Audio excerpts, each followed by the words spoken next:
یاد آ رہا ہے جب بندے کا دل ایمان بھرپور ہونا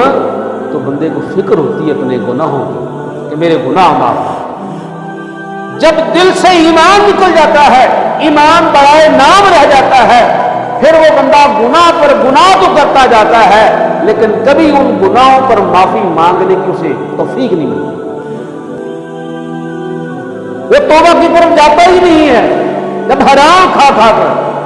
گناہ کر کر کے اپنے دل کو سیاہ کر دیتا ہے، آقا علیہ الصلوۃ والسلام کا فرمان عالی شان ہے کہ جب بھی بندہ کوئی مومن جب گناہ کرتا ہے تو کیا ہوتا ہے، ایک سیاہ دھبا جو ہے اس کے دل پر پڑ جاتا ہے۔ اگر وہ فوراً اللہ کو یاد کر لے، اللہ سے اپنے اس گناہ کی معافی مانگ لے تو وہ سیاہ دھبا جو ہے اس کے دل پر جو نقطہ پڑتا ہے، اللہ تبارک و تعالیٰ کے ذکر پاک کے صدقے سے، مالک کی بارگاہ میں معافی مانگنے کے صدقے سے وہ سیاہ نقطہ، وہ سیاہ دھبا دور کر دیا جاتا ہے، دل اس کا پھر اس طرح سے نور ہو جاتا ہے۔ لیکن اگر وہ معافی نہ مانگے، توبہ نہ کرے اپنے اس گناہ کے بعد، پھر اور گناہ کر لے تو اور نقطہ بڑھ جاتا ہے، پھر اور گناہ کر لے دھبا زیادہ ہوتا جاتا ہے، حتیٰ کہ جب گناہ نہیں کرتا، گناہ کرتا جاتا ہے، توبہ نہیں کرتا تو ایک دن ایسا آتا ہے گناہوں کے سبب اس کا پورا دل جو ہے وہ سیاہ ہو جاتا ہے۔ جب پورا دل سیاہ ہو جاتا ہے اس بندے کا، پھر اسے گناہ نہیں لگتا،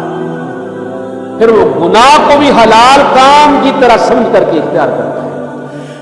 آپ نے کئی لوگ دیکھے ہوں گے، بڑا ان کو سمجھاتے ہوں گے، ان کو تبلیغ کرتے ہوں گے ان کو کہ بھائی نماز کی طرف آ، قرآن کی طرف آ، یہ ظلم چھوڑ دے، یہ باتیں چھوڑ دے، یہ سود چھوڑ دے، یہ حرام خوری چھوڑ دے۔ لیکن جب حرام کھا کھا کر توبہ نہیں کر رہا وہ تو کیا ہوتا ہے، اب اس کا